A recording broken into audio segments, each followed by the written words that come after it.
What really happened to Janiyah's daughter in Tyler Perry's latest movie? Straw, the psychological crime film from writer-director Tyler Perry, blends emotional turmoil with sharp suspense to deliver one of Netflix's most popular thrillers of a year so far. The film stars Taraji P. Henson as Janiyah Wiltkinson, a single mother caught in a whirlwind of personal and financial crises. As her day spirals out of control, so does her grip on what's right, what's legal, and what's even real. The grounded story quickly escalates into a nail-biting drama, with unexpected turns and a trail of bodies that leave viewers questioning everything. Perry strips the narrative down to raw moments of desperation, exploring what can happen when someone's pushed beyond their limits. Why does Janiyah hold up a bank? What's the real story behind her daughter? And what does it mean when someone finally reaches their last straw? We address those questions and dig into the intense final moments below. Here's the Straw ending, explained. The official synopsis for Straw sets the tone, stating, "A single mother's world unravels in chaos as her day goes from bad to worse to catastrophic as she struggles to care for her ill daughter. Pushed to the brink by a world that seems indifferent to her existence, she's forced to confront impossible choices in society that offers her no safety net." The Oscar nominee said she was drawn to how Straw highlights how easy it is for people in a vulnerable position to be disregarded or disenfranchised by a system that is supposed to protect them. That seems to be still an ongoing thing in society today, she added. I often see people having mental breakdowns on Instagram, and people post it in jest or making fun of it.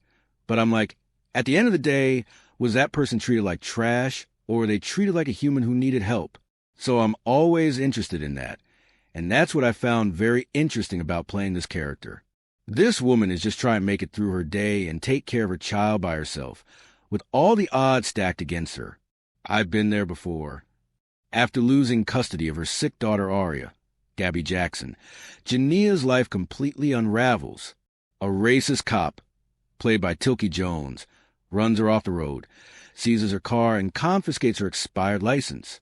She also gets fired for leaving work and returns home in the rain to find her belongings dumped on the curb by her landlord. Desperate for a final paycheck, Janiyah goes back to her grocery store job, only to walk into an armed robbery. Held at gunpoint with her boss Richard Glenn Turman, she's shocked when one of the masked men reads her name tag. She fights them off and even disarms one, shooting him while the other flees. Dazed and panicked, she also shoots Richard during his 911 call and flees. At the bank across the street, Janiyah tries to cash her now bloody check, but without ID, she's rejected. At her breaking point, she sets the robber's gun on the counter, and when the bank manager, Nicole Sherry Shepard, sees blinking lights from Area's science project in her bag, she calls in a bomb threat to the police. Throughout the film, Janiyah fights desperately to reunite with her daughter.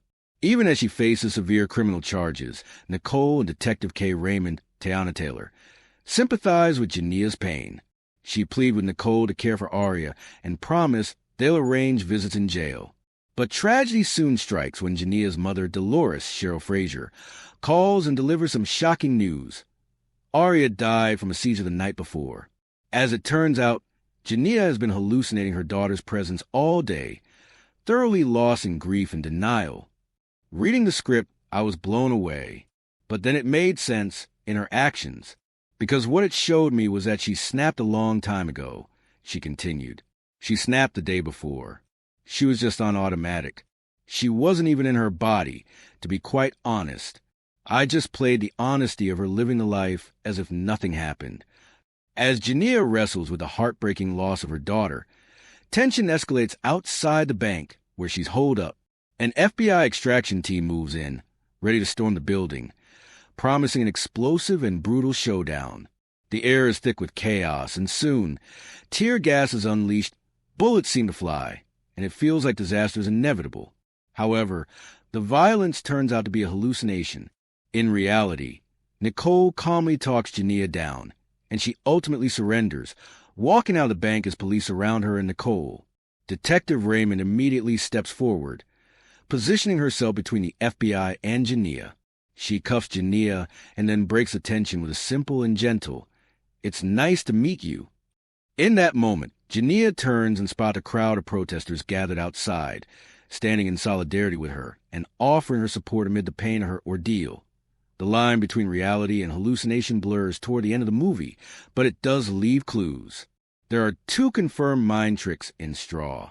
The first is Janiyah hallucinating that Arya is still alive, even though we know she died of a seizure the night before the bank heist. Her continued presence is a representation of denial and grief, a ghost bearing the burden of Janiyah's unresolved anguish. And second, the image of Janiyah being shot dead inside the bank is a mirage rather than an accurate description of how the standoff ended. However, as the film moves into its final act, additional doubts arise. Are the crowds outside the bank rallying in support of Janiyah real? Or is that also a part of her distorted vision? It seems that it's up to the viewers to decide what they wish to believe. If we accept that Janiyah is experiencing multiple hallucinations, not just that of Arya being alive, then the entire narrative shifts. Her journey is driven not by reality, but by a series of fantasies stacked on top of each other that prove she's simply trying to escape her daughter's death and the pain that comes with it. If the final scene is real, the crowd shows how people often take someone's personal tragedy and turn it into a public cause without knowing the full truth behind it. If it's not real, then the crowd is just one last illusion Janiyah gives herself to make the pain bearable.